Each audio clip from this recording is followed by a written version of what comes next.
Welcome back to Deep Thoughts, ladies and gentlemen. It is a relatively steady, still Wednesday evening. This episode is going to be for you personally, and it's always followed under the sort of self-improvement area of the channel. And it's going to incorporate some interesting concepts that I've been thinking about for a really long time. And it's going to also touch into an area where I think that we don't naturally communicate our feelings in this particular area. Part of it's going to be wonderful, and part of it's going to be like, oh, okay. And it's called magic thinking. The magic thinking part is awesome. The anti-magic thinking part is the part where I'm going to share my journey. And I'm going to try to make this as generic as possible, but I am going to have to sort of reference my own past to give you examples of my experience with this so that you can substitute, instead of my examples, your examples.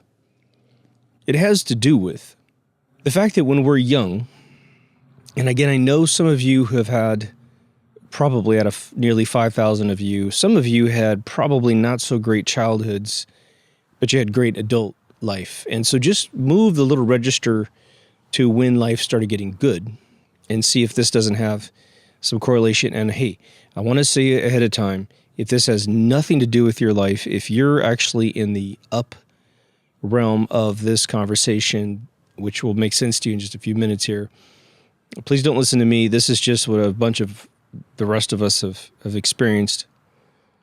I have lived this crazy life. I think a lot of you have too. And it doesn't really matter about, what you've accomplished and all that kind of stuff. It just has to do with you're born in a really good era.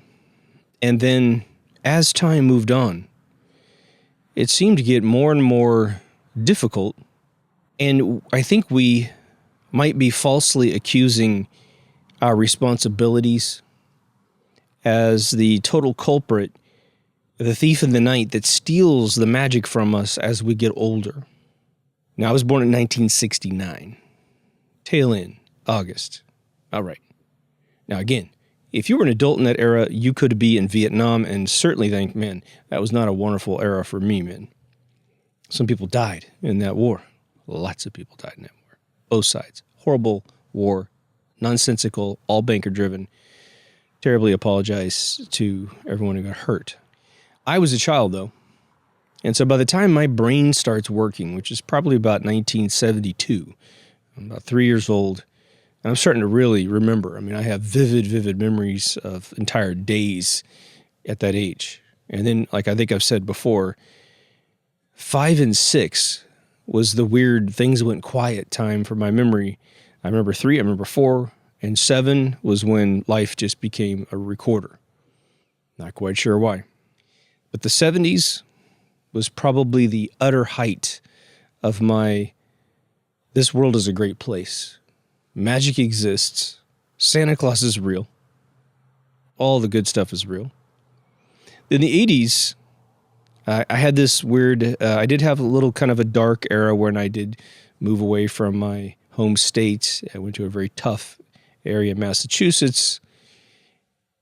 And then when I finally came home, it was only 2.5 years. So I came back to my hometown, which was where I started in America. Because I was born in Germany, moved to America. And again, by the time my brain starts to turn on, I'm in America. I have pictorial memories of Germany, but that's about it. 80s, if you talk to anybody, if you lived in the 80s, you know what they were all about. And this might adjust for your age bracket. If you're in your 60s or 70s, you might just pull this whole thing back 10 years, and then this whole thing was happening to you at a different time. If you're younger, I'd be interested in your experience decade to decade. The 80s are fantastic. It's when I went through most of my formative schooling, got all my skills set up, which is art and programming, sciences, and then turned into the 90s. And for me personally, I ended up following a girlfriend to the Bay Area. And the Bay Area was 50-50 great, 50-50 horrible. And then by the 21st century, 2003, I ended up in this house. And since then, life has been pretty good, except in 2003, a friend of mine, like I've said, visited my house. She brought this tape from Michael Rupert, started to try to crowbar my mind open. She ends up falling asleep. I don't think she's involved with any of this stuff or believes any of this stuff. It's not her bag. But by 2005, my brain is popped. It's open. I'm red-pilled. And then we have our journey, which I've lamented about for a long time. I just want to set that bedding down so that you can find the place in your life where you had an era of perhaps super positivity. Now, again, if you're in the inverse algorithm, your life was tougher when you were younger and you're really enjoying where you are now more, just forgive this episode for being sort of the opposite polarity to that. But as I got older, put that way, life continued for me. There was this, that old saying, life's a bitch and then you die. And I've said several times on the show, but for the new listeners, I hate sayings like that. Well, everybody dies of cancer. Horrible saying. All politicians are corrupt. Horrible saying. It's not that these things, not that last one isn't true, but the problem with those sayings is that you accept a paradigm of existence that may or may not be true because it's been pushed into the lexicon of cliches. And it might get you to adopt something, especially everyone dies of cancer. No one should die of cancer. With B17 and vitamin C, compounded with the Gershom technique, you would have to literally be on like 4.9 stage to die that stuff in today. But I thought it was just the responsibilities that I inherited over time that were eroding away my general and just sort of effortless enjoyment of the world.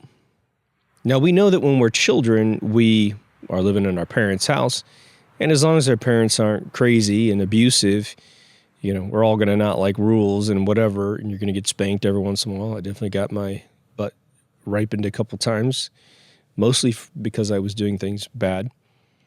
And then you look back and you're like, I'm so glad I got spanked because I now behave. And I don't have anyone around me to do that. I just do it because I know right from wrong. But there's something that's occurred to me, and that is that I want to make sure that I'm walking my talk. And it has to do with the episodes I've done on law of attraction and any time I've ever commented on law of attraction. Because I think what I'm going to start calling that youthful thinking, that youthful spirit, is magic thinking. Why call it that? Well, it's because when you were young, magic was real. Someone did steal your nose. Someone did pull a coin out from behind your ear. Santa Claus did. Even if you don't have a chimney, you figured out a way to get in your house and lay down to something.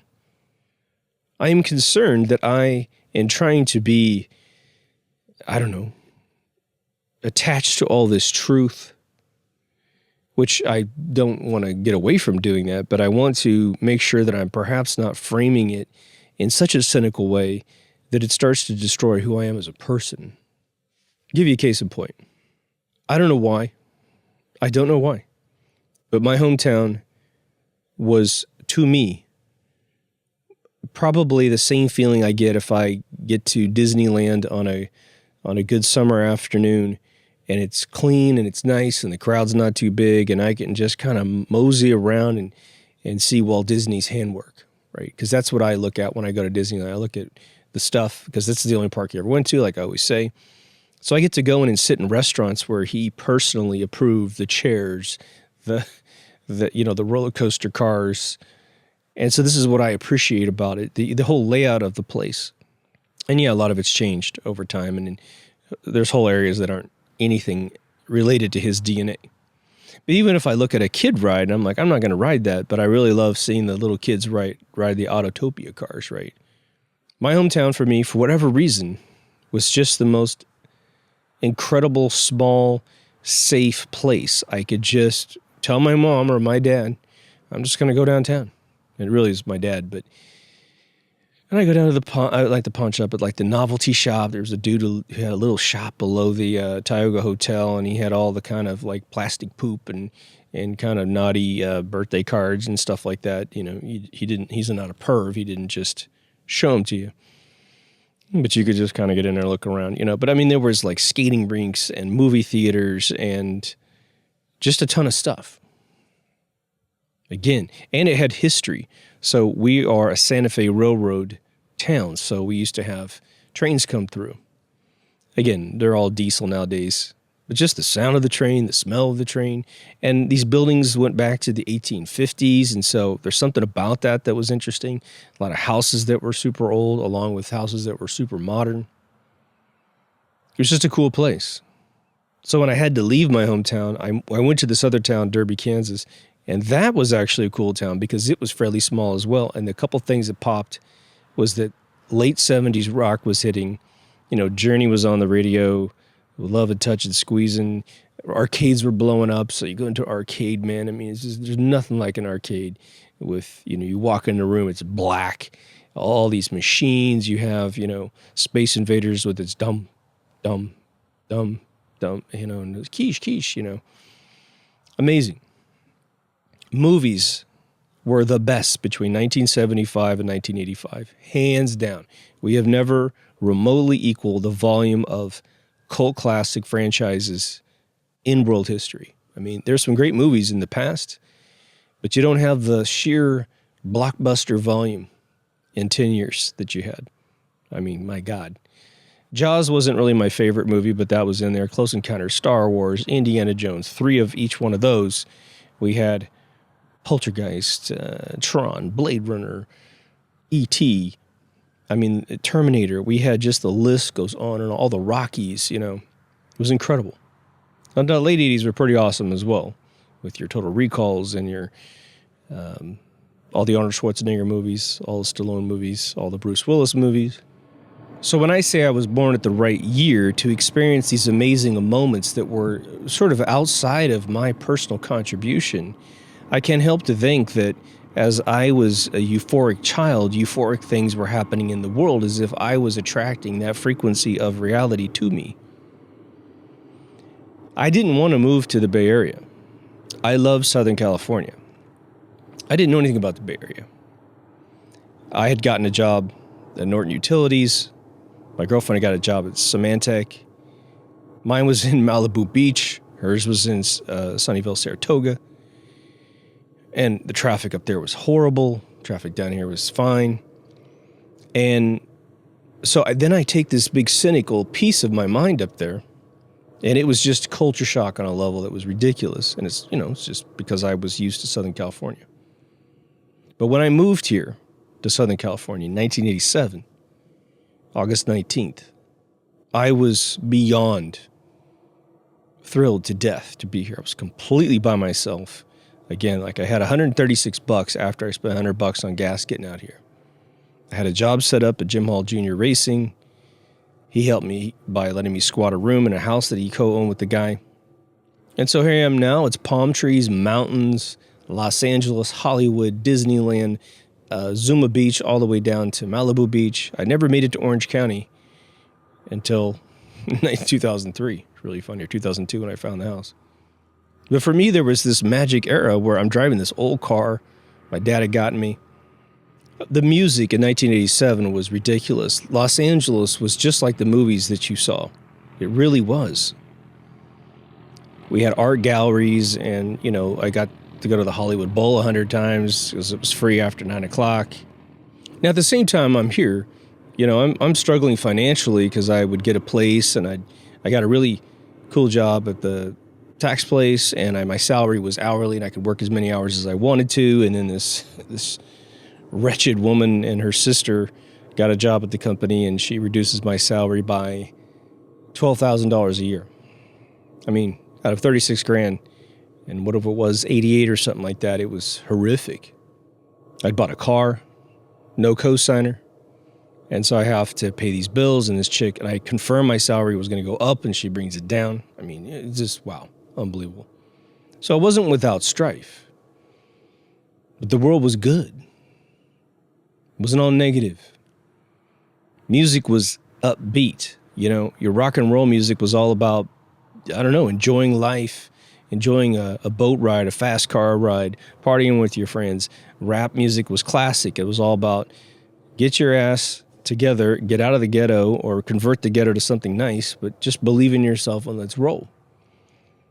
That was good. British rock was its own thing, British pop, I should say. It was all polished and fun, and the lyrics were so metaphorical that I would listen to the song and think of one thing, and you'd listen to the song and think something completely different. There was videos on MTV. Whoa, that was an era. Now, I mentioned this other part. As we turn into the 21st century, I'm in sort of a dream job.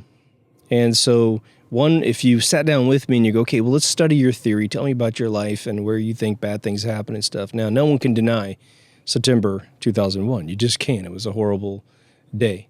And so then I go back and look at that time frame and I think, was there anything going on that was really that acidic to bring on such an effect?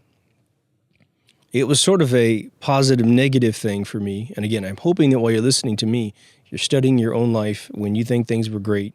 And then maybe if you've had a slow decline in that magic thinking, not just because you saw things that can't be unseen and heard things that can't be unheard, but just because of the law of attraction, because we don't grow up usually with parents that tell us that that's how the world works.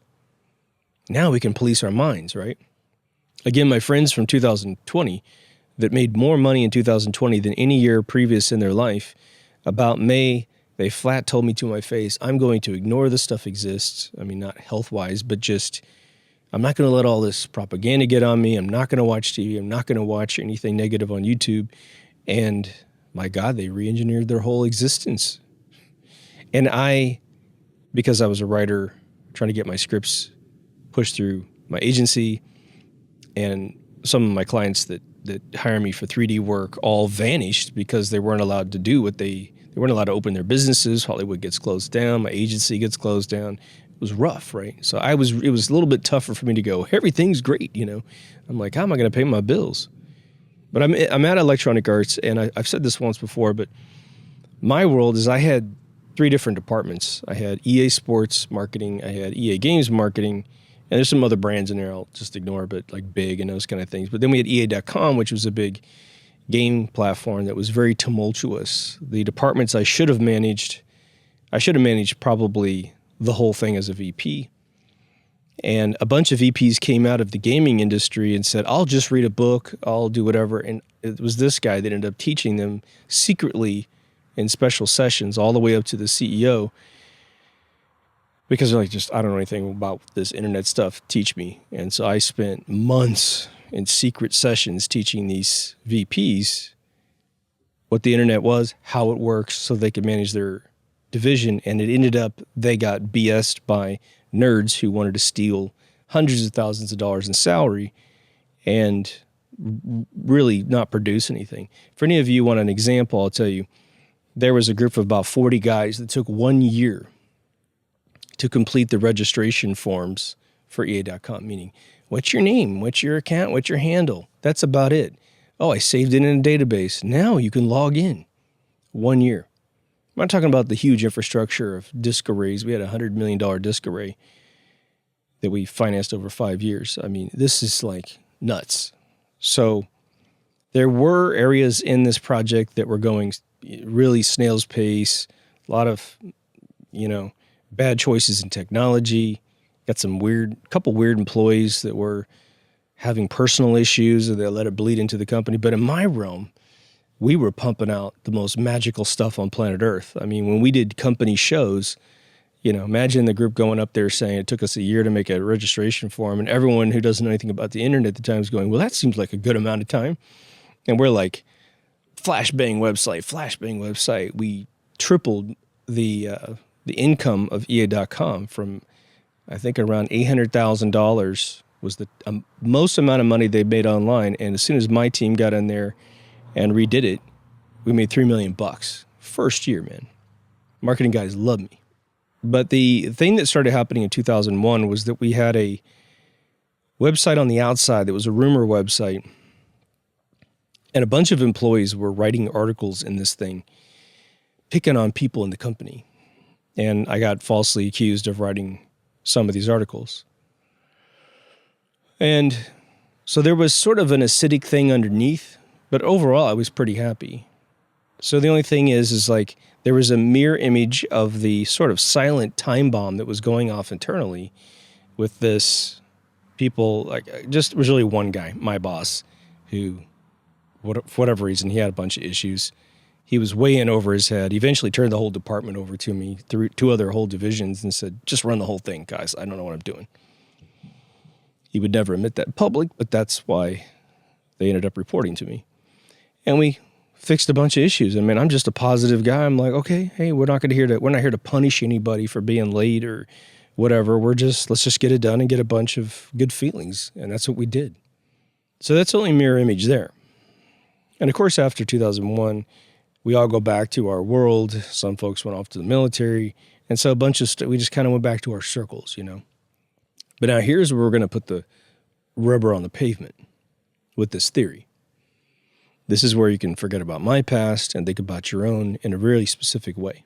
Law of attraction. Law of attraction can be approached probably infinite ways, but there's 2 very specific ways I think about it in my own mind, and perhaps you have too. And it goes like this. If you're sitting in a sort of an empty room and someone comes in and goes, how's your life? And you're like, well, it's not as good as it used to be. And geez, I got this, I got that, I got this. And then someone says, well, just think positive thoughts. See you later, man. You're going to be like, yeah, thanks. That really just, oh, fuck, really? That's all I need to do? On this show, I'm going to suggest something that I have started doing. And that is remembering those classic moments in my life where life was extremely positive. There are key moments. Now, some of them are a little tough. Like, I remember there was one Christmas morning that was the magic Christmas morning. I'm 4 or 5 years old, I think. And, I believe this dude's coming. And that next morning I went out and, oh my God, the toys were just perfect. And my parents were very conservative on those things. So it wasn't like I was some silver spoon kid. Don't get me wrong, man. They were broke as a joke. But somehow it was like an airport set and some toys I actually wanted. And the classic was that almost every Christmas there was one thing I wanted that's all I wanted. Like, you don't need to give me any other toys. Just give me this one thing, like a big wheel, sorry. Never got a big wheel. It's weird. But I got a remote-controlled Trans Am from Smokey and the Bandit, So I get something else cool. But that thing probably costs as much as the thing I wanted. I don't know why they wouldn't just focus on keeping it cheap.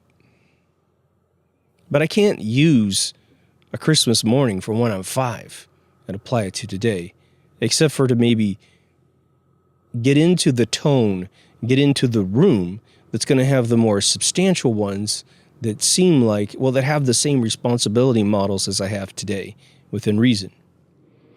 But when I came to California, and again, use these as a kickoff point for your own memories, okay?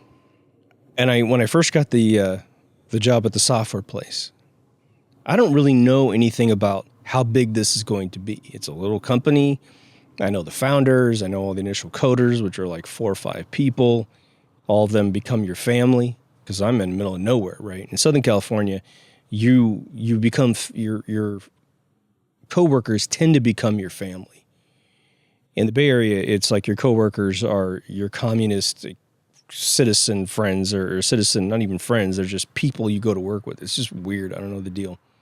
I've managed to kind of find a way to make some very, very close friends up there. But I mean, it took 100 people that I would work with to find one person that was capable of like coming over to my house, or me going to their house, or us getting a beer together, or whatever. It was weird.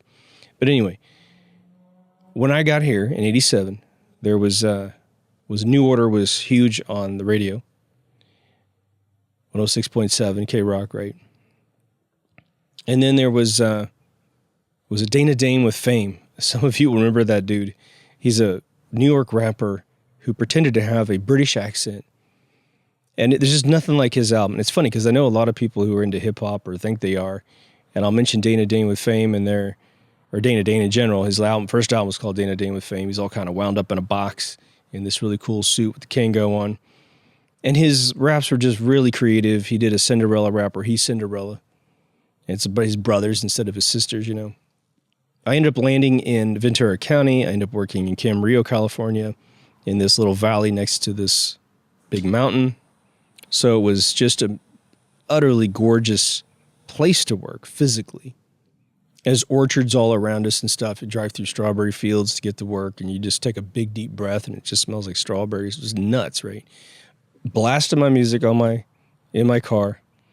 driving to this place. And, because I had such a deep set of skills in both programming and artwork, when I walked into the company, I was working for every single department, and my boss wrote the manual. I was in tech support initially, but a few months later, I'm an engineer. And so it's just some good times, is what I'm trying to say.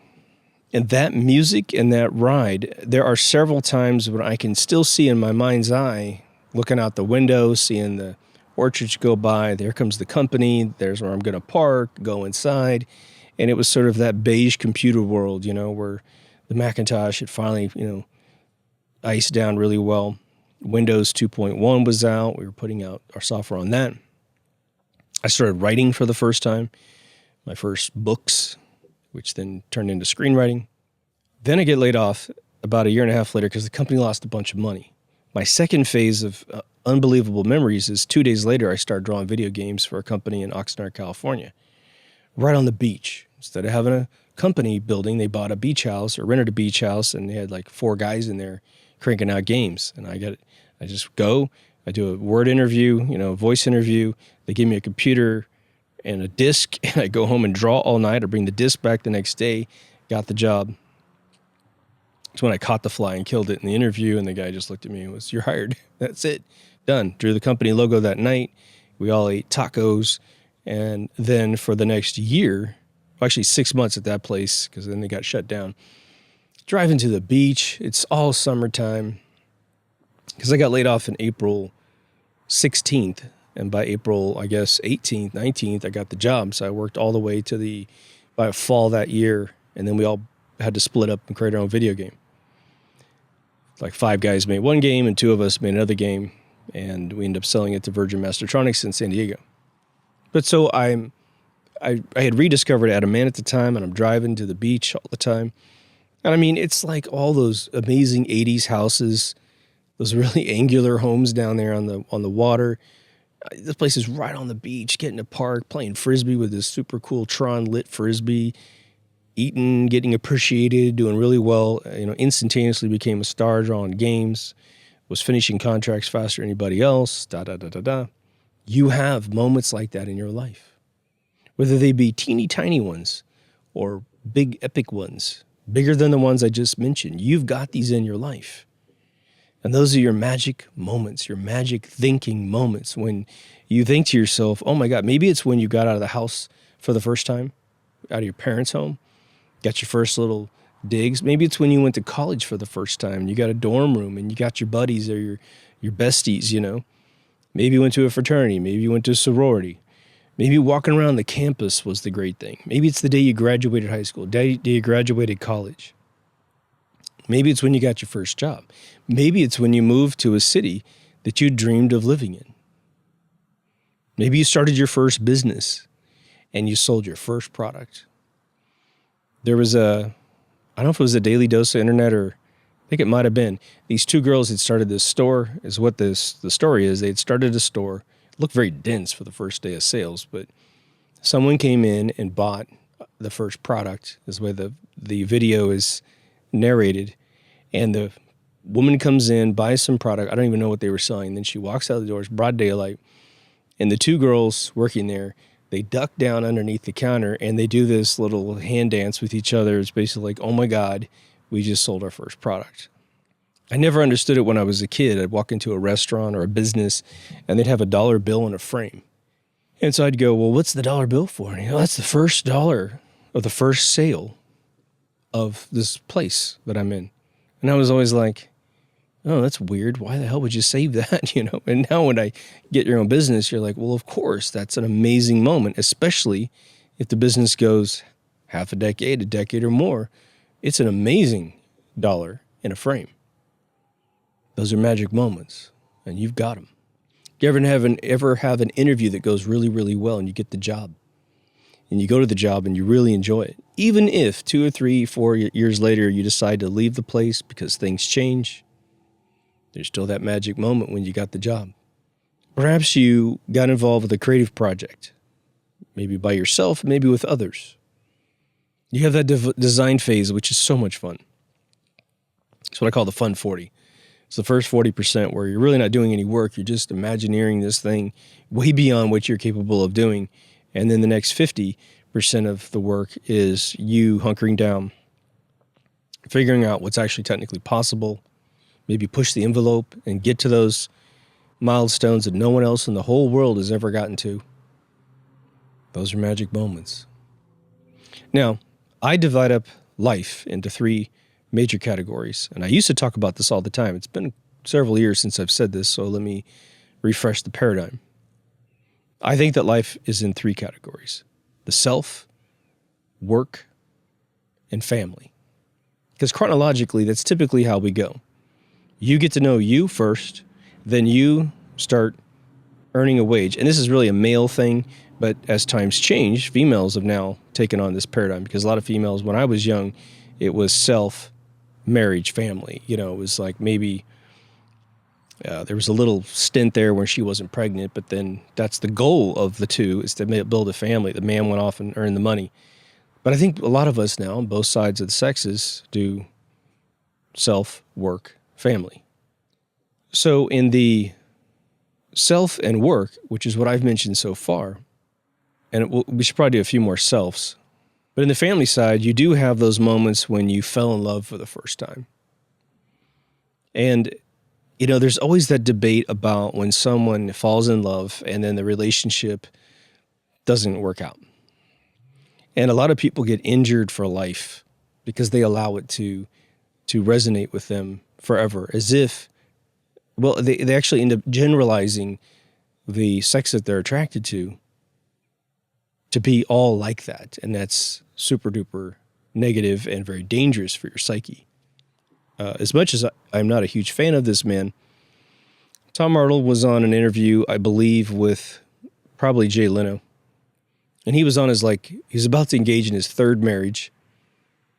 Roseanne Barr, might have been his first, and then he had a middle one, and he was about to go into a 3rd one, and Jay asked him, I don't think it was Johnny, it could have been Johnny, but I think it was Jay. Anyway, he said, you know, are you going to go in full bore? Are you going to get a prenuptial agreement? Like, what are you going to do? And he said something brilliant, which he goes, nah. He says, you can't treat your new relationship like your last one. You certainly can't carry the crimes over from your last relationship into the new one.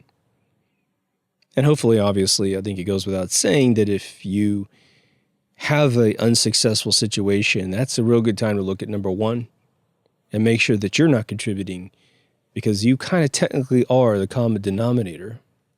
But there's something amazing about those first loves, or just those really good ones. One of my fondest memories in the entire world was dating this German exchange student. And here I am drawing those video games, so life is really good. I thought I was going to have to pack everything up and leave and go back to the Midwest when I got laid off from the tax place, because I had no family out here and no money in the bank or anything. In fact, I had a car, and I ended up getting very inexpensive rent. So I only had the car, and I was going to a church at the time, and this girl was staying with one of the elder families of the church. And she comes in, and it's just magic, man. 2 days, she came over for my birthday, which was like a day later. I showed her what I was doing. And of course, 19 years old, to have that much success at that time was odd, you know, for the kids her age. She was just a year younger than me at the time. And then, boom, we started dating, and then we go to Disneyland. So it's like 1988, 89, somewhere in there. But I'm roaming around this amusement park, which is one of my favorite places on planet Earth, because I'm from Kansas too, so I didn't have a lot of access to that. I've been there just a couple times. Tickets were $24. Oh my God. Which was, you know, what's so sad about it now is that a ticket's like $120, $130. Of course, it's going to be mask heaven now, which is going to be like, we're not going until they pull that mandate off. But anyway, run around that park. It was a summer. It's like, I must have been like late August, early September. So it was very warm in California. And it was just, I'm in love with this girl. She's gorgeous. She's brilliant. She seems to really like me. And so there's that moment of everything going right now. As an adult, you probably look back on such a thing, and you probably have very similar moments wherever you were with one of your first loves. And you sort of minimize it because you think, well, you know, I was young. It was like I didn't know what I was doing. We were just throwing ourselves into it. But you know what's interesting? Some of the most successful relationships, no matter what age my friends are, that's sort of the experience. They just throw themselves into it. And, we all know that as we get older, we get habits and we kind of lock down, well, this is going to have to happen. Otherwise, I'm not getting involved in anything. And in the end, what's funny about it is that those things that are sort of the ultimatums for a relationship to even start, you're changing them all the time. But when you applied it to the relationship and you're like, well, I'm not quite in love with the person yet, so let's see. And you try to freak them out. You bring them over your house or whatever. You show them your world. And then it's kind of like, I'm not changing nothing. And the stupid thing is you'll change it just because it's Monday. So my advice is to be a little bit more malleable with those sort of initial moments when the repercussions of starting something great could be even better, even more wonderful as time goes on, right? But we have to trick our mind sometimes, don't we? I do it all the time. You have to sort of build paradigms that match your goals. You have to figure out what your goals are, and then you have to sort of get your brain to let things occur. Now, I've done a lot of shows on, thinking positively, succeeding in life, mitigating your mind as you're trying to conceive of things. It's been a very long time since I've done that. As much as several of you subscribe, unless you're an old-time listener, you're not going back to those old episodes. So I tend to repeat a little bit of the stuff. I'm telling you this one because this is one I'm pioneering from scratch right now in my life. We tend to have this misnomer about reality and time. We tend to think that if anything negative's happening in our life, there's this bizarre feeling that it's going to last forever. And there's two types of extremes, right? So let's do level 1, let's do level 10. Let's start with bad news first. Level 10 is someone that you love very much in your life disappears. They perhaps lose their life in some manner. Accident, illness, and you're devastated. And that feels horrible. And I've had friends, one of the best couples I ever met in my life in Burbank. He was an ex-Imagineer. She still is, I believe, a coordinator at Disney. Amazing couple. Beautiful house. I mean, my God, you could film a show in their home and just probably make it about their life and write some fictional interactions, and it would probably hit the charts, man. I lose contact with them because I stopped dating one of their friends. And no more than 3 months passes and I hear this guy died in a car accident in Los Angeles. And he was so cool. He and I had a really in-depth conversation. We went to a musical together. We went to dinner together. So I really got a chance to meet this guy. And it was my intent that even though I wasn't going to let this relationship thing cool off, I was going to approach him on the side and, still pick his brain and really get to know the guy. And then poof, he's gone. His wife is one of the most wonderful people on planet Earth. I mean, just the sweetest thing on earth. They were made for each other. And I reached out to her several times and, just said, hey, are you okay? I know you don't know me, but I really enjoyed our time together. And, I thought your husband was amazing. So that's the big one. But now time heals all. And that's something we never like to hear, but it is 100% true. It took her a while. I haven't, sat down and talked to her or anything, but I follow her social media posts and, she's a really strong family, so she's very lucky like that. I don't think I have that same support group, but I have good friends. I have you guys. And I think that now it's been 6 years since that occurred. She has rebuilt her life. I think she's still solo. It's none of my business. But she seems to be able to really genuinely smile. She's got her good friend circuit that she hangs out with. So I understand that's the big one. The little ones are, you lost your job, you set a goal and you didn't get it, In the middle, it might be you've realized you've got some physical limitations due to aging or something like that. Maybe you had some goals that say that you can't do those things if you have those limitations. Might not be true. I know it feels like it. But why do motivational speakers make so much money in the world? Because they figure out how to get over those obstacles. People that lose their limbs in accidents or war, they end up getting prosthetics, and they realize, geez, I'm actually okay. I can mountain climb, I can ski, water, snow, I can do a bunch of stuff. I can play basketball. They figure out ways around those things, don't they? Well, imagine that law of attraction, re-engineering of the mind. What do we have to complain about if you haven't experienced those cataclysmic moments in life? We don't have a lot to complain about. There's always a way around, and there's always new things that are coming. The world never holds still. The circumstances of which you think dictate your place in the universe don't hold still. Thank God. So new things can come up. It's funny when I'll talk to somebody sometime and they'll kind of have that attitude, although they'll never say it on point. They'll say, I just can't find somebody for me. Or they'll say that the other thing, which this is the only person for me, which is a very scary thing to say. And it's fun to say it if you're just having a good time with the phrase, but sometimes they'll say it almost in a moment of desperation. It's the only person for me. Oh, how many people are there in the world? Let's just say there's 7 billion. Let's just say that number is at least accurate. Well, how many of those people have you met? So how do you know? And why would you say there was a huge limit when there's so many options? It'd be almost as if you had a Atari 2600 back from the 70s, and there's 7 billion games out there you could possibly play. And the last 10 that you put in the machine you didn't like. So you, man, this platform sucks. Well, how do you know, man? You haven't even touched an infinitesimal amount of the percentage of experiences that could be had. And that's sort of life, So the other one is sort of categorizing these moments that you might be attracted to, the things that you're trying to actually accomplish. Some of you are very creative, and or you have been creative at some point in your life, and whatever you were creative in is no longer sort of trendy. And so you think, well, I used to do this, but it's no longer anything anybody else wants, so I stopped doing it.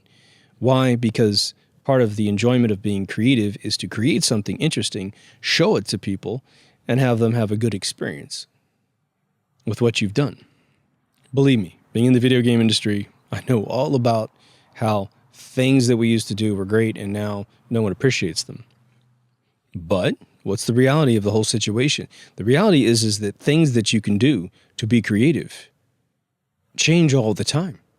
There's new things, new complete paradigms of creativity that you've never touched that are related in species to what you all previously have already been very successful with. Maybe part of it, and I'll just give you an example. One of the most euphoric moments in my life as a teenager was turning on my first microcomputer. First Apple computer. There's the blinking cursor. There's something loading up. I can see what someone else already pushed the envelope and created a video game, created a piece of software that looked cool.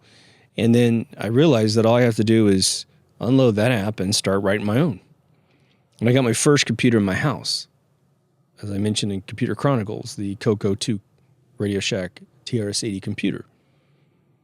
Man, I got this trifold or quadruple fold, quad fold manual of all the commands, two-sided, and it was like, let's go, let's do everything. Let's use every single command that this computer knows how to do, which is why I did graphics apps and sound apps and software, database apps. I even created one called FileMaker, which was so funny.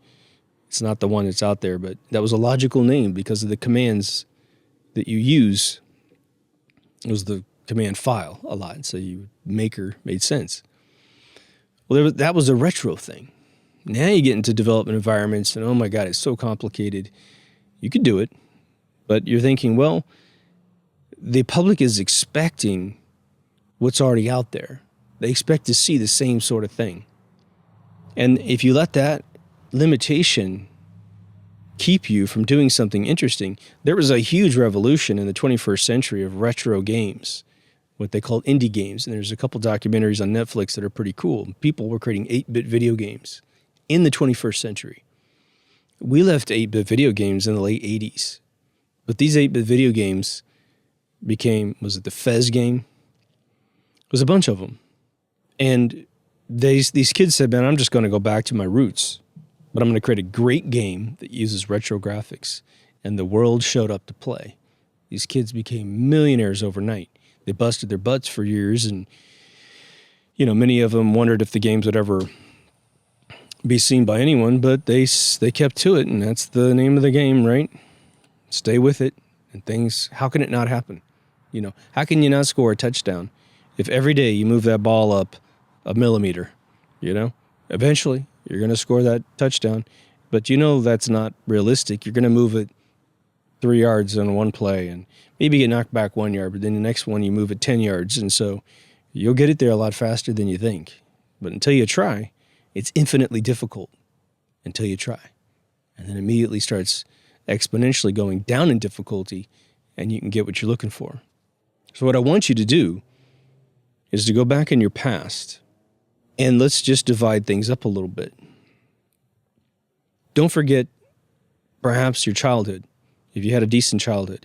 Even if you had a rough one, but you had good moments when the chaos was over. But if you had just kind of a normal childhood, there was some magic moment when you were in your bedroom by yourself, even if you had brothers and sisters, and there was just something that you dug, you know, that perhaps was creative. And the other one is, to finish up the other paradigm analysis, is that there are just functional things that you do.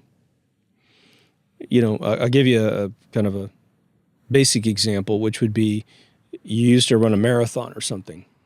Maybe you just made your body look better. Maybe you just completed some tasks at work. Maybe you worked on an assembly line. And you just, you know, imagine a dude who works, or a dudette working on a car assembly line, and they're thinking, I'm just a blue-collar worker, whatever, you know. But then every single time they see that model of that year of that car, they're like, you know what, chances are, you know, there's a 1 in whatever chance that I touched that car, that I helped put that thing together. And look, it's 20 years later and it's still running.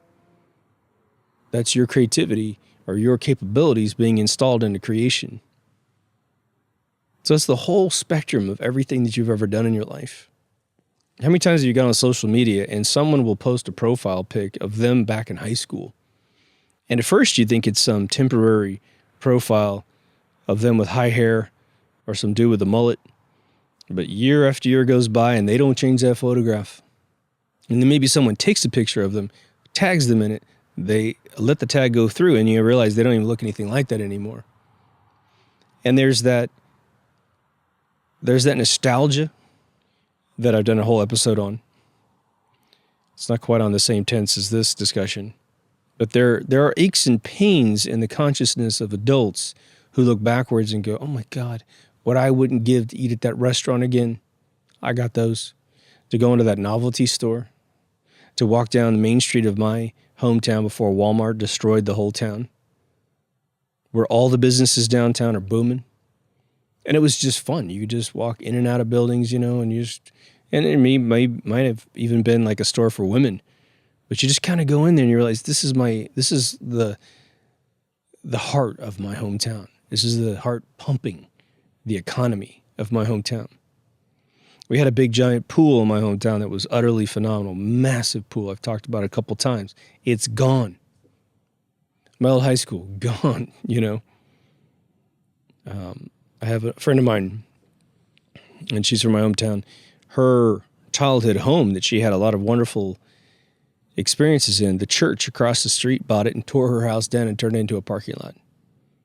That still just rubs her so bad.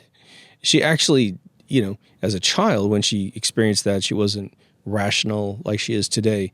But she ended up disliking the church for a whole separate reason. She took it personal. Just remember the good parts.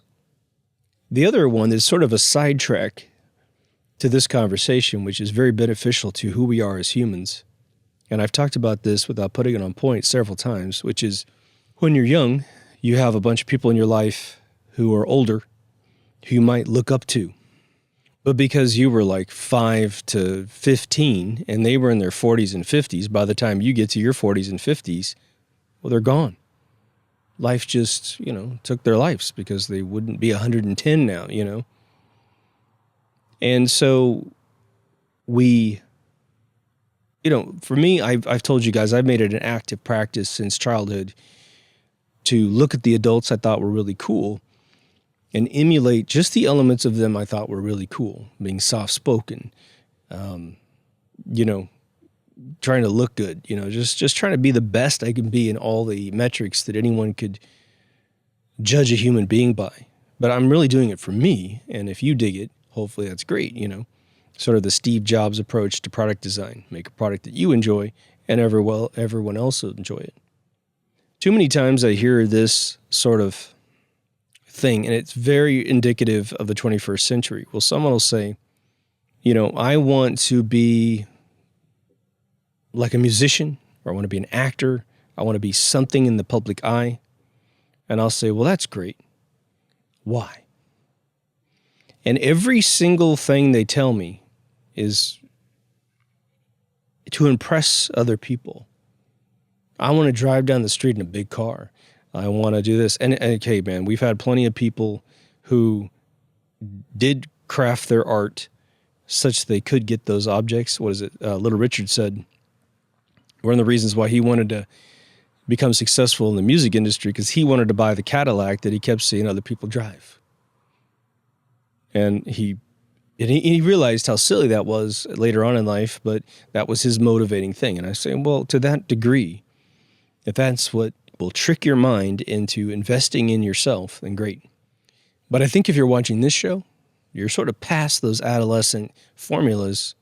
And so what I always try to tell folks is, I'll listen to them say all these things. And what's interesting is you'll hear someone wanting to be a musician or an actor, which I mention that all the time because I'm in the world where those two professions get made more often. So I hear those stories a lot.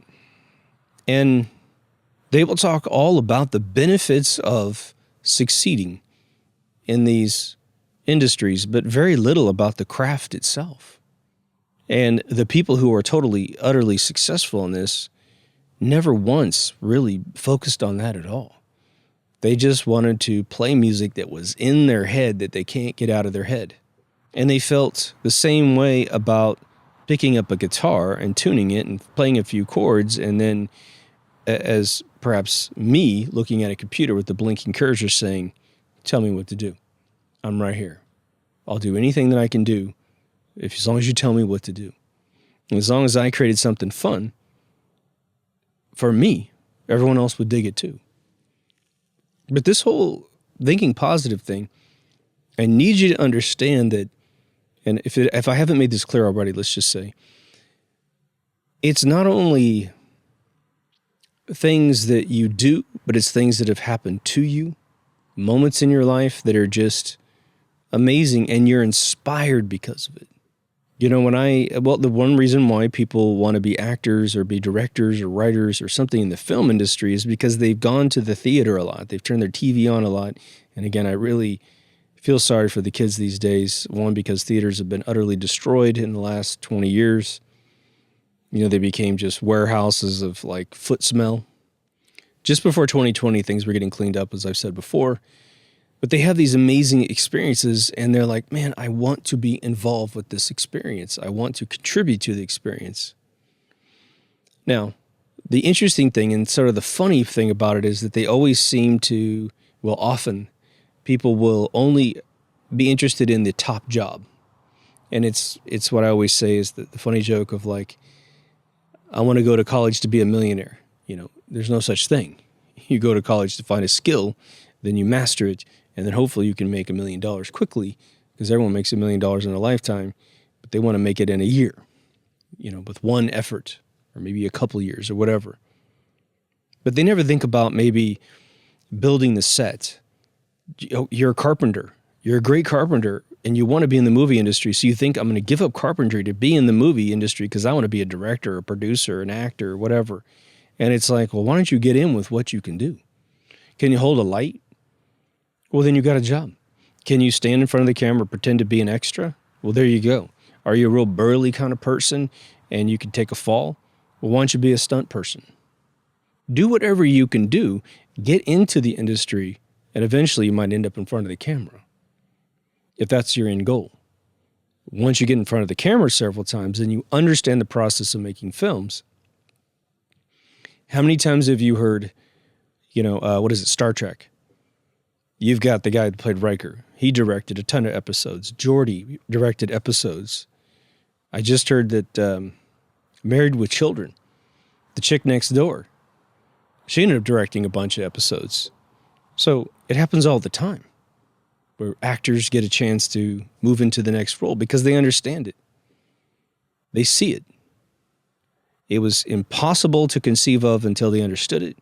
And once they understood it, everything becomes easy. And that's usually how everything works, right?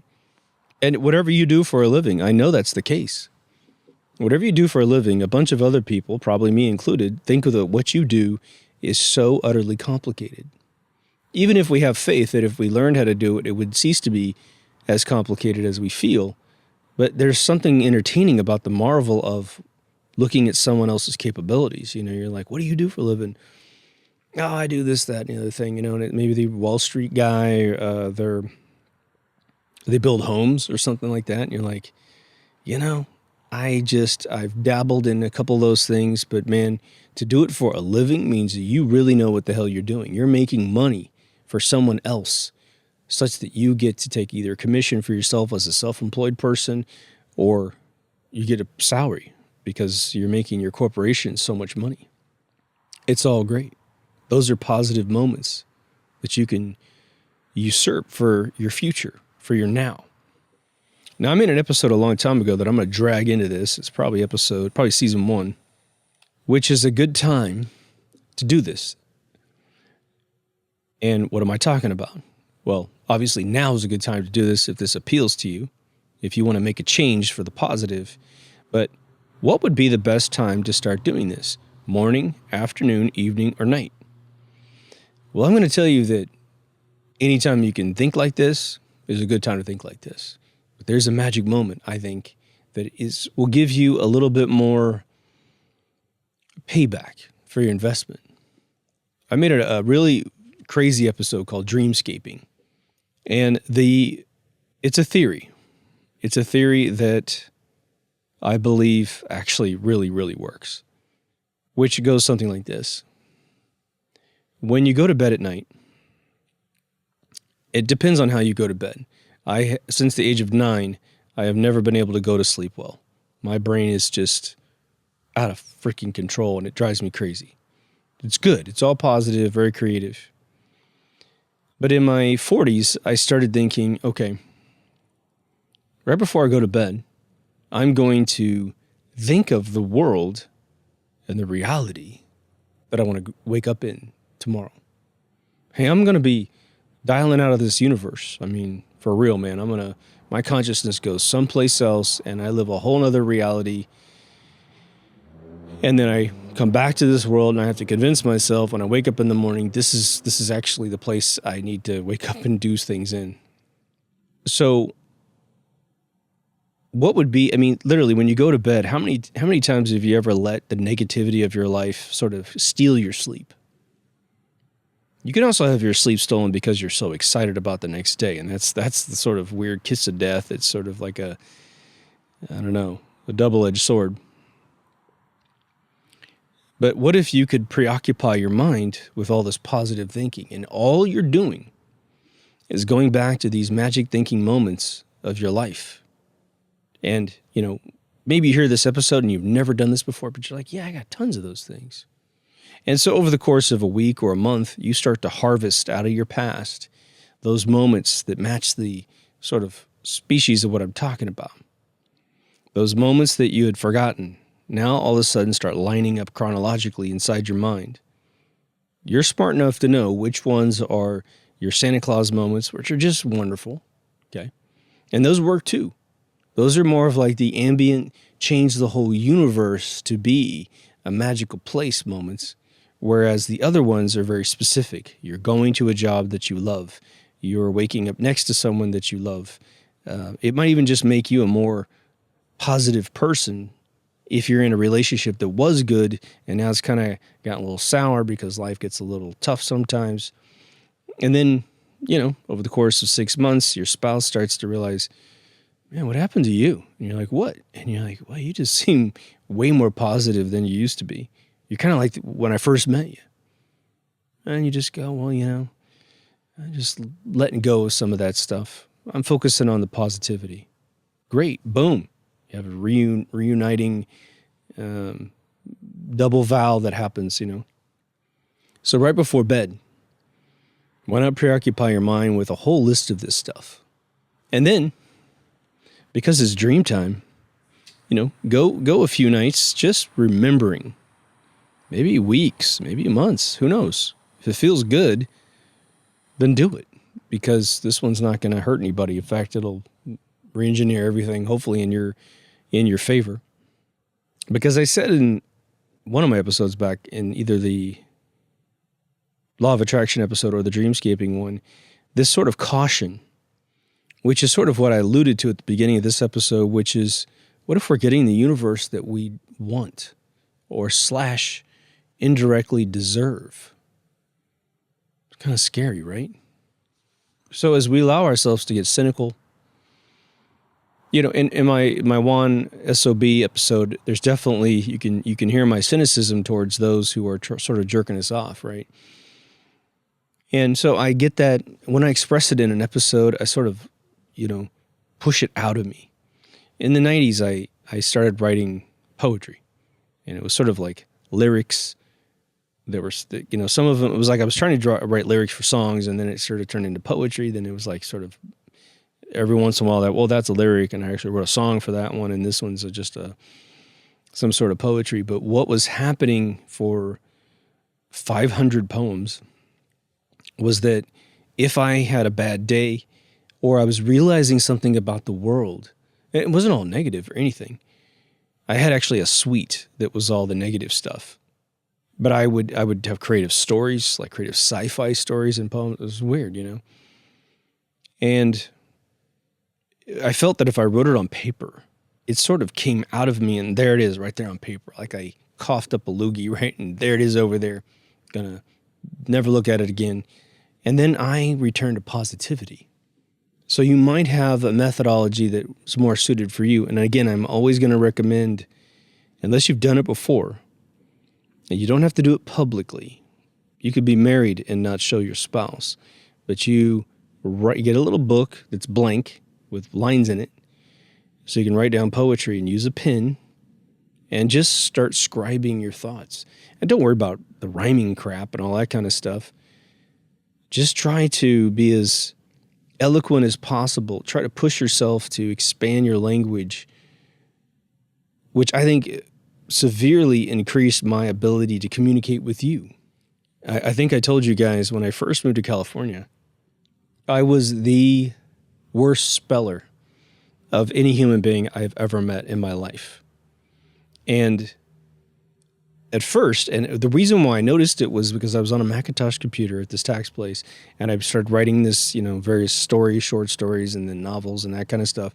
And I'd realized that when autocorrection happened and it started underlining words, which is what it does all the time now, for the first couple of years, I was just, right-clicking, selecting the real one, or the better spelling, the right spelling, and then just moving on.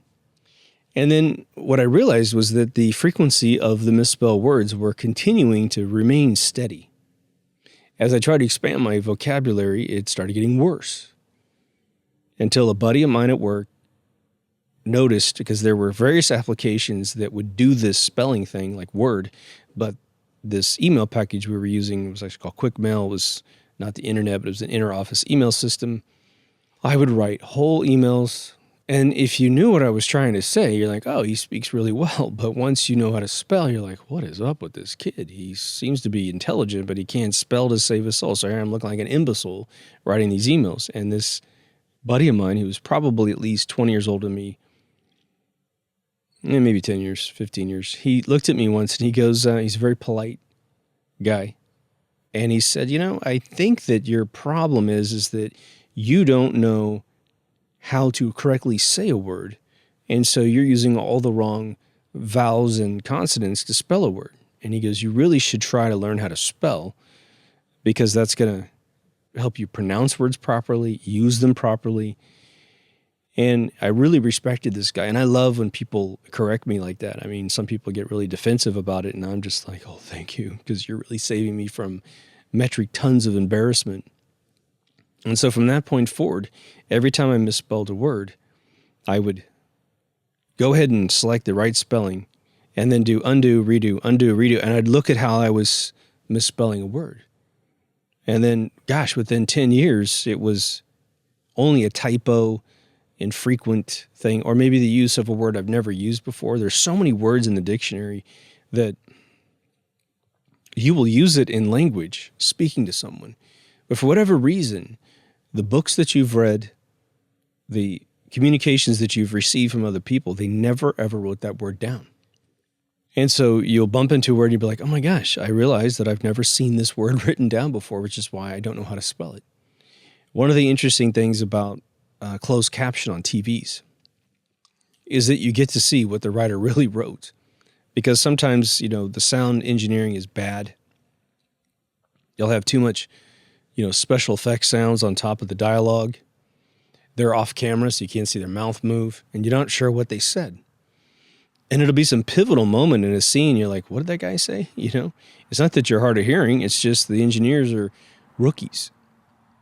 The other big one is, in case you haven't ever turned this on, is that when you're watching foreign dialects, they're still speaking English or whatever language you speak, but they have an accent from a different part of the world. And if you speak English, obviously, there's a lot of people in the world that speak English, and they'll struggle at times because it's not their first language. And you're watching the thing, like when I watched Red Dwarf back in the day, some of the accents in the early episodes are really thick. And so if I watch closed caption, I'm like, oh my God, that's what he's saying. Or they'll mention a character's name that's some really gobbledygook alien name. And if you don't turn closed caption on, you don't even know what the first letter is. Is it an F or is it an S? I can't even figure out what he's saying. And once you turn closed caption, you're like, oh, that's what it is, right? But to get back on the subject here, before we finish up, there's that old thing, no country for old men, right?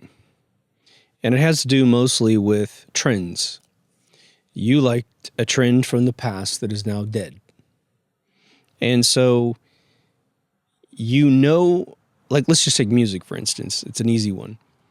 There's a bunch of music made by Elvis Presley, and let's just say you dug Elvis a lot. Well, there's no more Elvises on planet Earth. And so all of Elvis's songs like the back of your hand. And what you want is new albums to release, but they're never going to release.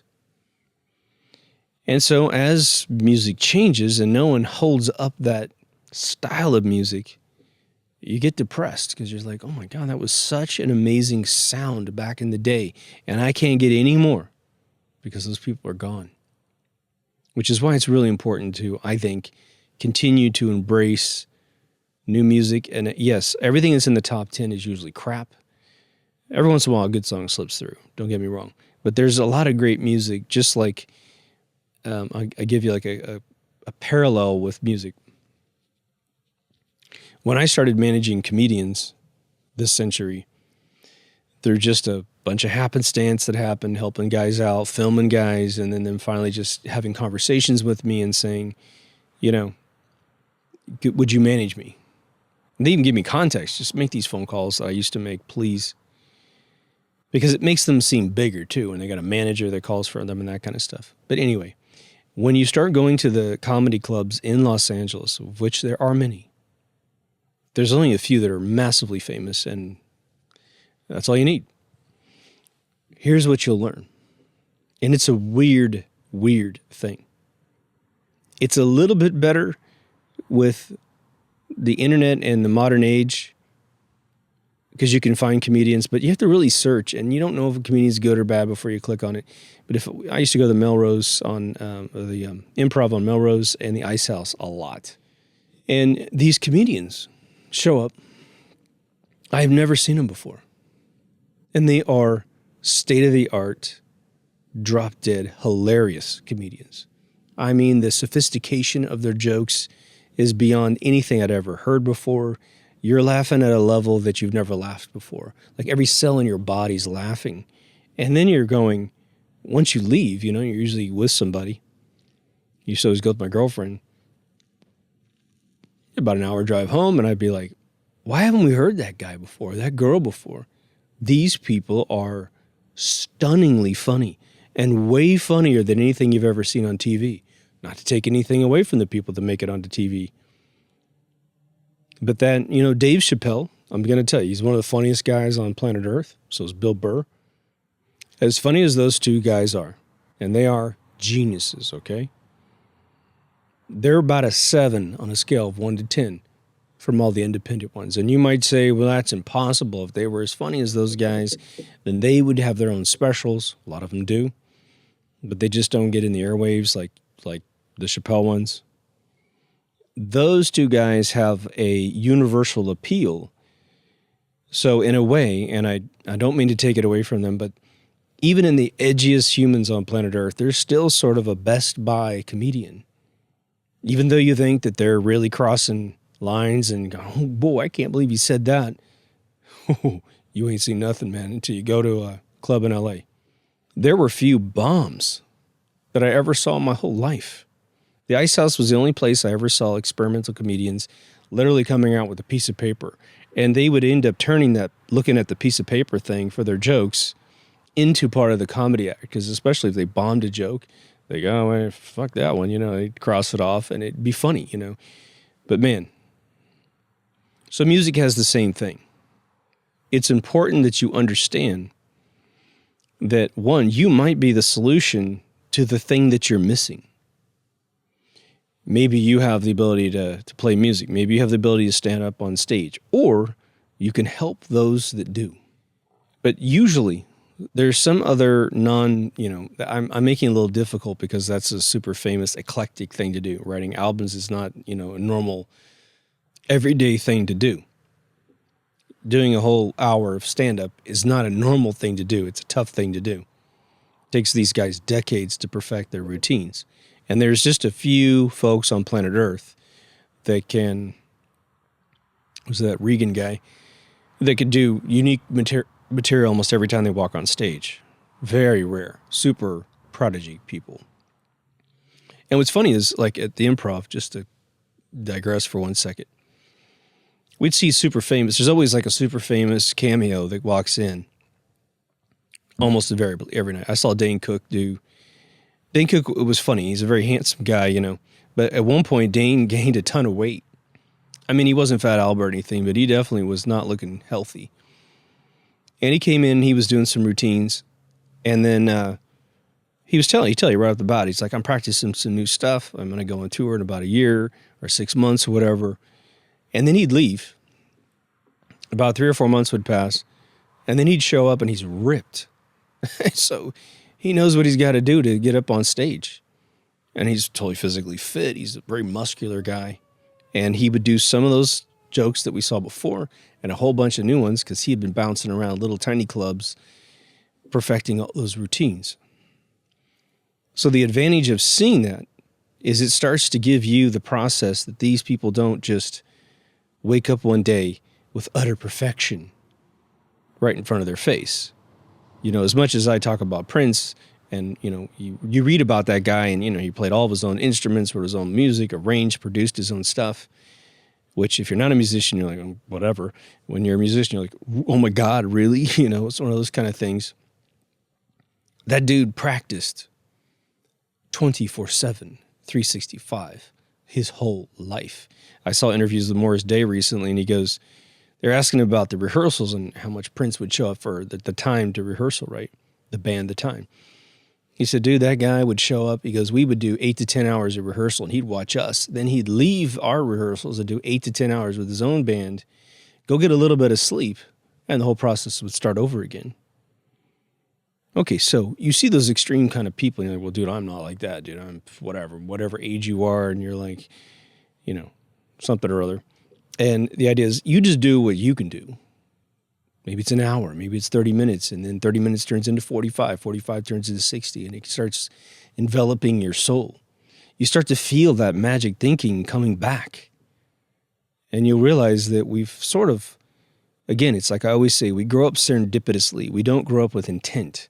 unless you have really amazing parents that say, look, life's a video game, design it, and then live it. It's all real. You only get one life, so make it count. Nobody ever says that. Parents are usually children, So one of the things I'm doing with my life in 2021, and believe me, it's tough. It's tough to start these routines. One, I allowed my sleeping habits to get sort of whacked out. And part of it is because some of my clientele give me assignments at like 5 or 6 o'clock in the evening, and they need something by morning. And so that I'm like, okay, yeah, I'll pound it all out, and I'm staying up till 4 o'clock in the morning. So I'm paying two prices in life. One, everything's a rush job. Two, when my friends are up early in the morning, I'm asleep, and that sucks. And so I'm bringing this back in. And it's going to ebb and it's going to flow. It's going to do its thing. But there's two areas that I've been talking about with you guys that actually one I haven't really talked to you guys about much, but I own enough software to write a whole album of content. I got guitars. I got it all. The drums, I'd have to, somehow beat them out with my hands or whatever. But I got buddies who are drummers, so if I put down a little beat or whatever and they say, Bobby, you got to knock this thing out for me, he'd do a great job, and I'd fold his stuff in where my stuff is, and we'd be good. I got dudes who are hip-hop dudes, so I'd go get them to hip-hop something out. Here's the basic beat I'm working with or whatever. But I haven't been in that industry for a really long time, and I don't care about being in the industry necessarily. I care about me losing that part of my soul. It's not like an urgent, oh my God, I'm losing part of my soul. It's just, you know what? I got to make sure I'm that Godel Escher Bach dude, where I'm keeping all the hemispheres of my mind engaged. One of the things is, there's two things that inspire me to write music. Hearing music that I love and hearing music that I hate. That could have been better. If someone just mixed this a little bit better, would be fantastic. And then I have my own, my own stuff, right? So the other one is electronics. Again, I got heavy into it, and then a bunch of stuff happened in life, and I had to go find work in different areas, and it was flying me all over the planet, and so I just got exhausted. So what I'm going to try to do over the course of this year is start with probably half an hour making some music every single day. Probably 5 days a week, let's put it that way. Because I got to get familiar with my software. I got to get familiar with how I used to approach writing music, because sometimes it would be a bass line first, and then it would turn into, then I put the beat on second, sometimes a beat, then the bass line. Sometimes it's a riff on a guitar, sometimes it's a lyric, sometimes it's a beatbox track or whatever. But I got to figure out what I would do today. Now, maybe I decide after a year of doing this, and hopefully those half an hours turn into at least a couple hours, at least a couple times a week. Like, I listen to the intro music for this show, and it's good, but I would do it a little bit better. And I have friends of mine that go, oh my God, you did such a good job on the intro music, because they know my past and they know me personally. And I'm like, no, I didn't do that. I bought that from premiumbeats.com. That's a very exclusive beat, so you don't just hear it everywhere in other commercials and stuff. What I would like to have is open a season with my own stuff. I'm probably not going to make it. I don't know, maybe I'll make it by whenever we launch season 7. But electronics, the other one is I've got a bunch of cool things I'd like to get into with electronics. Plus, as things break down around the house, I realized that one of my big problems with my computer was that this disk array unit that I use to hold my 4 hard drives, I think it's having electrical problems. I'm sure that I can crack that thing open, start doing voltage tests on it, and try to see which parts of this thing have gone bad, because it doesn't have that many components in it. Maybe it's a power, maybe it's a resistor, maybe it's something else, maybe I got a voltage surge. But I want to be able to fix it like I fix this computer. But part of me is, I'm always talking to you guys about ether sciences. It'd be nice for me to be able to granularity bring it down to an electronics level and explain it to you guys who don't know anything about electronics. You're like, wow, that was easy. I'm like, yeah, isn't it pretty easy, right? One of the worst things that you can get into when you're trying to learn things and create these positive moments in your life, in my opinion, is having a bad teacher. I've got a best friend of mine. He's this amazing guitar player. I mean, shredder. but God damn it, he can't teach me a freaking thing. And he tells me right to my face, I'm the worst teacher in the world.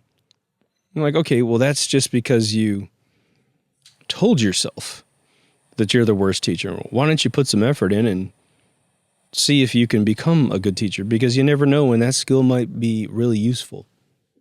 And for me, I'm just built a different way. For me, it's all about spreading the wealth of the world. If I figure out something and I meet someone who's interested in it, but they're like, man, I wish I could do that. And I'm like, well, do you really want to know how to do it? Yeah. Well, are you willing to put some time into it? Oh, of course, man. But I just can't find anyone that teaches me what I need to know. Now, YouTube's pretty much dissolved that excuse, to be honest, but it does take a while to find someone who's teaching you the way that you think. You have to find someone. But there is a way to get so good at being an educator that you can make it good for almost everyone. I did a presentation once for VR in 2017, and it was this community when VR we thought was going to actually take off again. Didn't happen. But I went to this group at this really cool, it wasn't a WeWorks, man, but it was better. It was this really cool place downtown LA. And I walk in there and I have to watch a couple presentations before me, and they're just wordy presentations, with slides, and then I did this and me and I and me and I, and that people just start drifting off like, okay, we get it. You're awesome. And so then I bring up a presentation, and all I did was put really cool artwork, pictures, and it was the deep thoughts is really what it was. And it wouldn't, for your OG listeners, you wouldn't doubt for a second that this would just be a fluent thing for me. But I ended up at this presentation, I don't know, maybe like half an hour or something like that.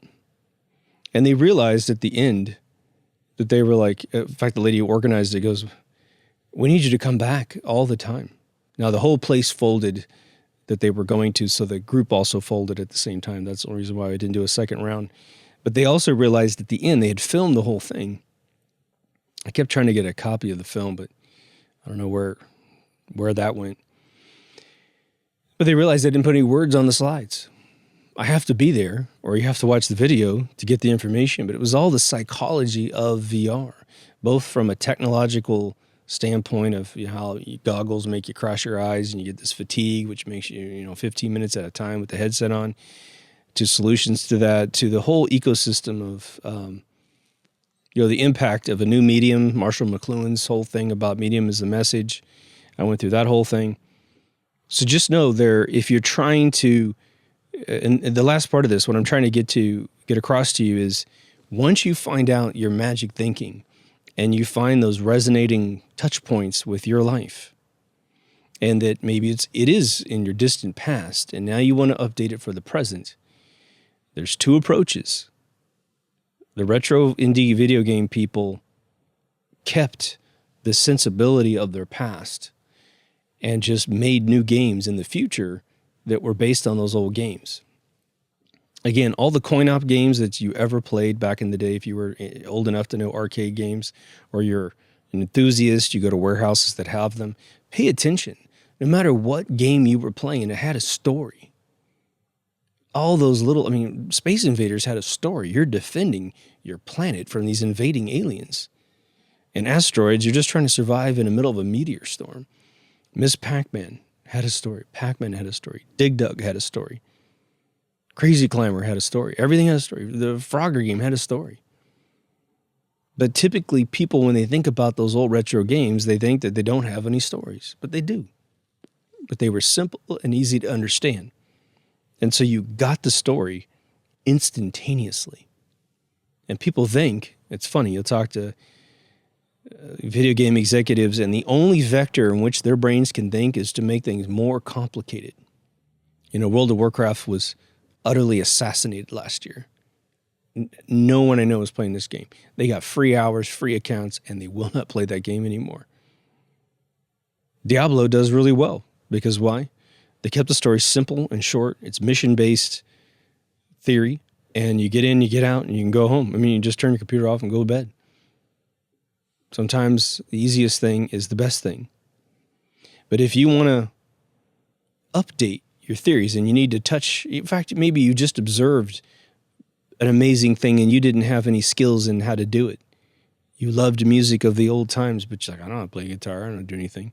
Well, again, take the movie analogy. Maybe you're not the lead singer. Maybe you're not anyone in the band, but maybe you go and find young kids who have that capability and you go, look, if you want some help finding venues that you can play at as the world turns back on, I'll make some phone calls for you. So there's all kinds of ways to get what you want in this world. And just know, as soon as you start unraveling that sweater, it just gets easier and easier and easier. It seems impossible until you try. And then all of a sudden you're like, and you might, have some failures here and there. But technically, if you talk to any successful person in this world, there's really no such thing as failure. I mean, failure is a success. It's where you learn the most about what you're trying to do. Unfortunately, put it this way, most of everything that I've ever wanted to do, I had to do solo because I had no brothers and sisters. The kiss of death for me is like the second I find mentors in a particular category of life, either I'm moving away or they're moving away, and it doesn't last very long. But the little bit of help they gave me stays with me for the rest of my life. When I try to learn how to play the electric guitar, I didn't own one at the time. My buddy owned a couple. So we'd sit at his house in his bedroom, and he'd like, okay, this is how you hold it. This is how you fret. This is how you mute it with your palm over here. This is how you get it. It's basic theory of how to just control the sound coming out of the guitar. This is before you learn any chords, learn how to pick anything out. And sometimes, if you grew up in the 80s and you watched all these shredders, you would learn like a piece. You learn like a piece of a piece, like Eruption by Eddie Van Halen. You learn how to do like a couple little moves on the neck. And you realize that you're just kind of peeking in the hole of what this talent is. But sometimes just those little tiny things that you're good at, that's just sort of where you bleed out your drawing. When you learn how to draw, there's all kinds of different methods of how to draw something on a piece of paper. Some people will draw everything in an outline first and then fill it all in. That's typically how I work. I do all my lights first, make sure it's all in proportion. Then I go in for the super darks, because once you start turning in, dark colors, especially in pencil, if you bump that, it's going to start smearing. So I start to work away from my hands on the way out. I got a buddy of mine who he does 100% from the center out. So he does it all finished. And for me, it's like, wow, controlling proportion with his technology is very difficult for my mind. I need to make sure everything's in proportion, because in the end, I don't ever have proportion problems, ever. I have maybe coloring something, but I haven't really super duper failed at that. But wouldn't it be neat to have a mental technology of every time you have a nostalgic thought, you have an action that can follow that nostalgic thought, which is to say, maybe I'm interested in that. Maybe I'm interested in doing it now instead of observing it now. And what's funny about it, Hollywood especially, when I was a kid watching Star Wars, it was like, if you wanted to shoot a Star Wars movie, you better have tens of millions of dollars in 1977. It was a very expensive process. But go look up productions in Blender 3D, a free 3D product. What do you need? I shot that intro. I modeled everything that you saw in that intro. It took me 8 months. And then I got a green screen for my birthday. I shot all those walking scenes in my living room.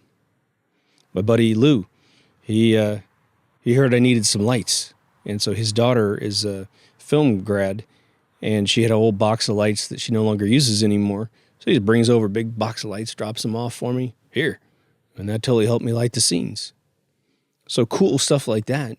iPhones have 4K cameras in them. Androids have better phones in them. But, with a little video camera like the one I'm shooting here, it's $800. But, even if you don't have any cash, but you got a cell phone, they're shooting movies on cell phones, people. With Davinci Resolve. It's a free product.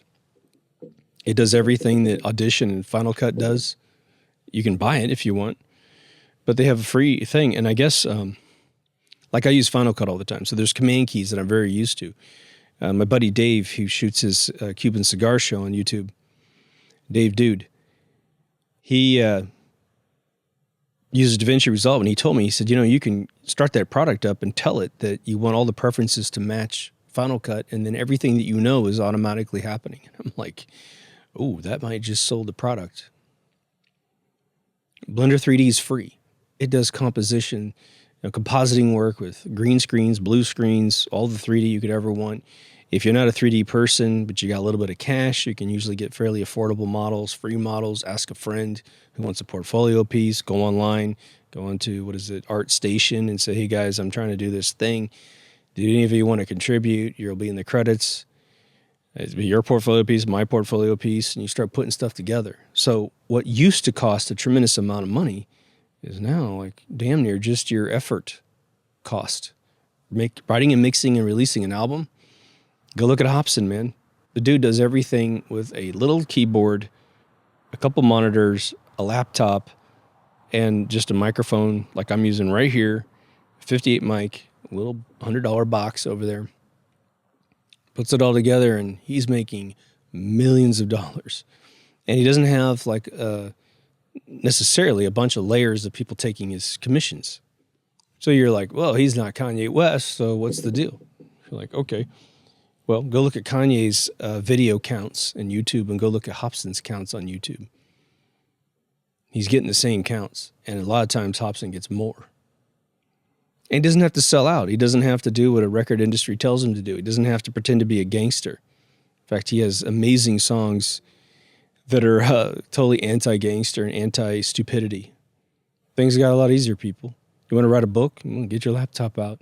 Start writing. Write an outline first of what you want your book to be about. Think it through. Make sure it flows logically from one section to the other. And just start writing. Who cares when you're done? It'll be your thoughts of the day, but it'll turn into a chapter that people can read for the rest of their lives. How many YouTube channels popped up in the last 5 years of all different kinds of stuff? That kid who does Daily Dose of Internet, I think he's got something like, I want to say like 13 million subscribers. The dude releases a video, and 2 hours later, he's got tens of thousands of likes, okay, and hundreds of thousands of views. Oh, I did figure out one thing, which is if you ever look at a video that's really impressing you and the likes aren't that high, a lot of reasons why that's the case is that people are coming through their television sets, which you can like a video in the television set, but it's a process. You have to click up, scroll over, click this little ellipsis icon, then you scroll over to the like button. It's a pain in the butt. And I'm as guilty as anyone of not liking every single amazing video that I see in my TV, because it's just a pain in the butt. But anytime I'm on my computer or I'm on my telephone, I'm always smashing that like button. So that's one reason why the likes are usually tremendously lower than the views, even though it's an incredible video you might be watching. And today we had an interesting thing. This is a complete non-segue.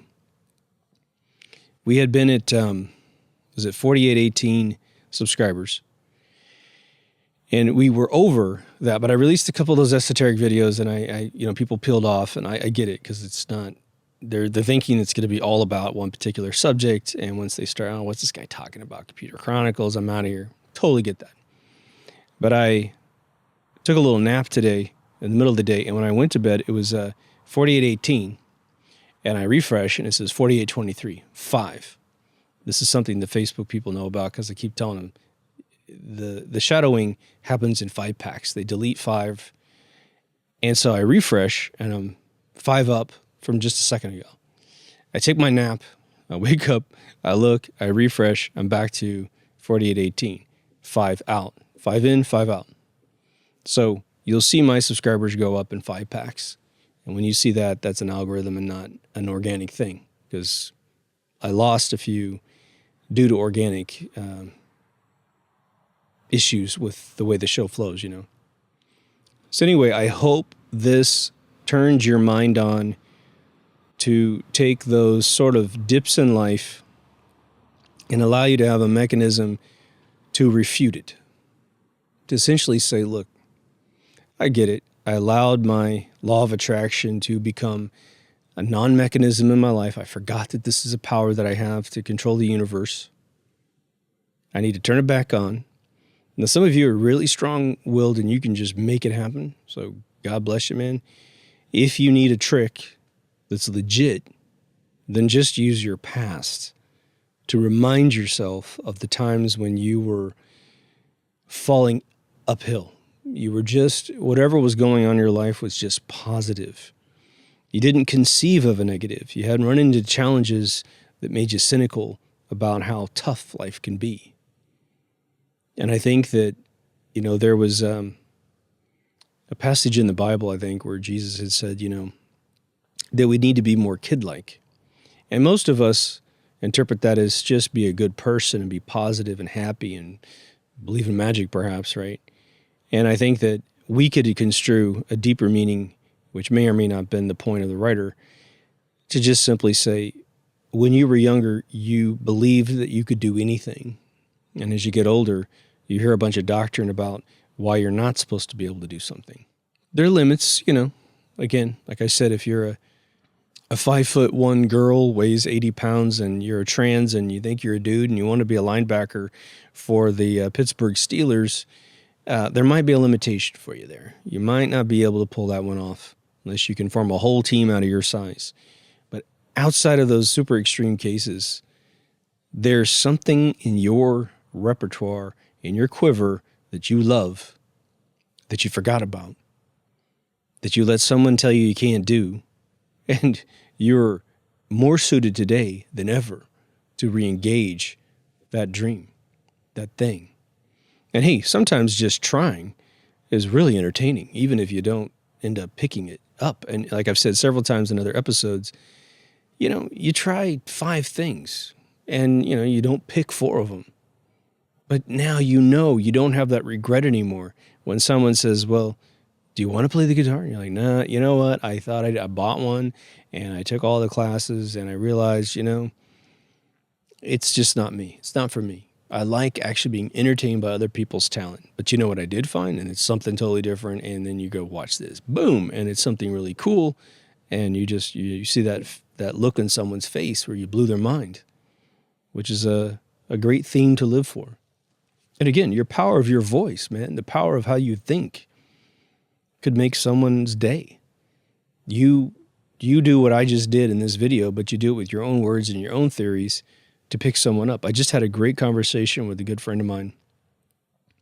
I think he's about 11 years older than me, and he's had this amazing life.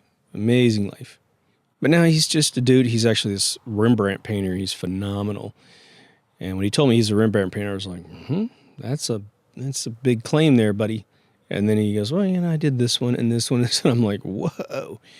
And he was teaching me the process that he actually went to Vermont and got taught by this dude who was a Rembrandt teacher.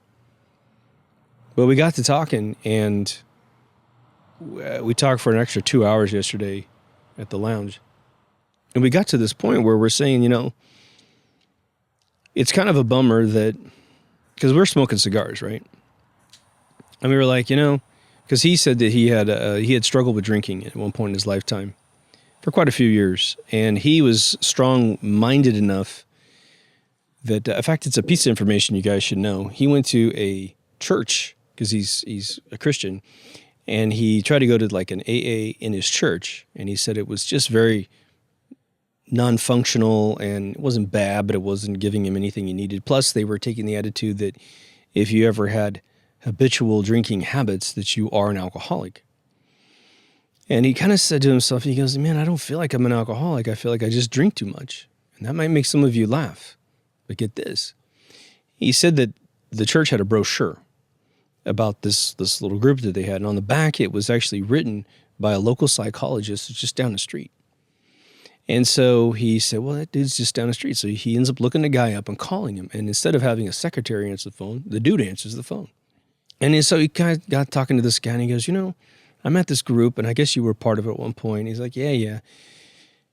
And he said, I feel like I'm not an alcoholic, that I just, he goes, when I wake up at 4:00 in the morning, he goes, I wonder what I'm doing with my life and how I just made another mistake again by drinking too much. I feel horrible.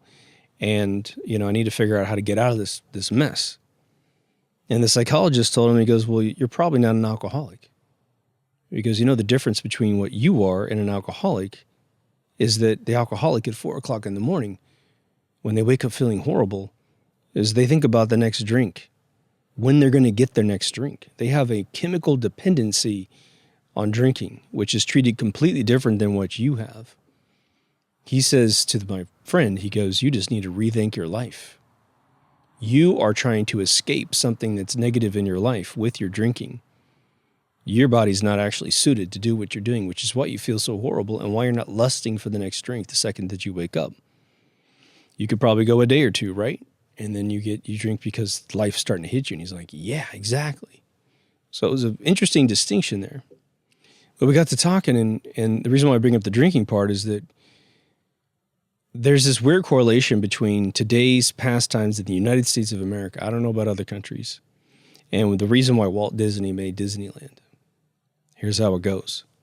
In the United States of America, the low-hanging fruit method of going and hanging out with other people, you don't smoke cigars, is to go drinking. Extremely social. You can have pool parlor places that have beer.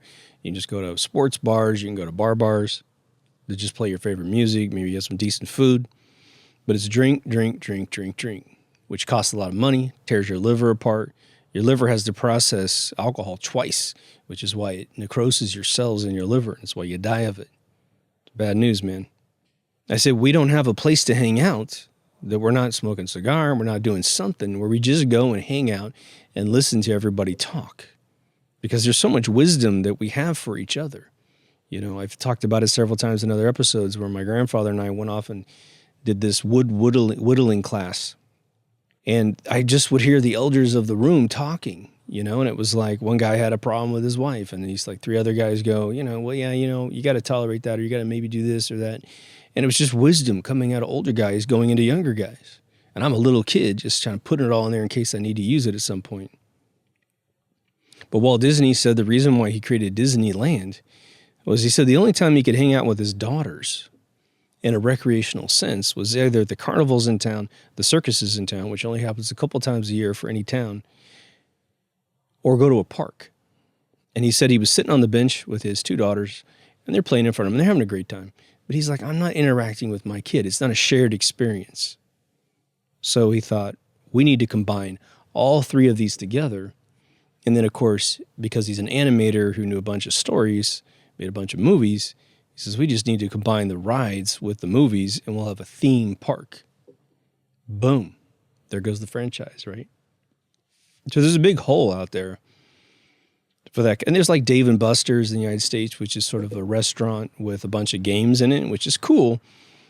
But those places tend to get, it's good for family, but they do get overrun. They do get rambunctious and crazy because, half the people don't want to raise kids anymore. So it's just kind of gets to the point where, okay, I can do that a couple times a year maybe, but it's not where I'm going to talk to other adults. So in terms of adults to adults, it's rough. Some people use churches.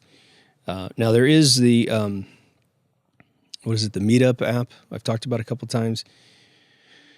You could find some of those, but then you're tied into, I haven't searched for something like Deep Thoughts University sort of thing, which is why I think we need to make it somehow. We need some really high roller out there to go, I'll give you some money. But we need a place where we can go to explore who the hell we are as human beings. Go to a place where we got a flat earth person here and a globe earth person there, a Bigfoot person here, an alien person here, a ghost person here, something else over here, and we're not like stabbing each other in the face with our words, where we're like, okay, well, I see your point there. Well, okay, for me, that doesn't work because of this. Convince me otherwise, right? I don't know. That's why I make these episodes. And if you like this content, please go to deepthoughtsradio.com, bookmark the site just in case we get moved around in the service chart. We have both YouTube and BitChute. Please go to BitChute and make an account. But we have all the audio you'd ever need, the social media, new remastered Season 1, store with some Season 6 stuff in it, and a couple ways to donate to the movement. For all of those who do, thank you so much. Take care of yourself and someone else, and I'll see you in the next Deep Thoughts. Over now.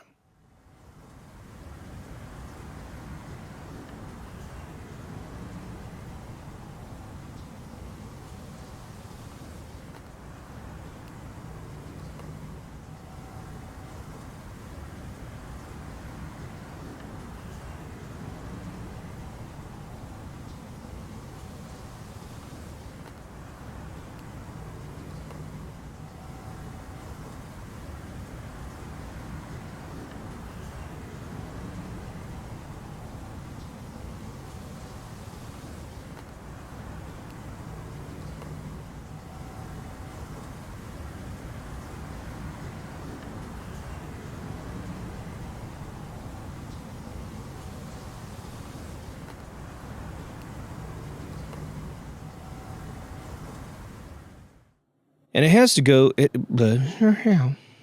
has to go somewhere. I don't know where that is, but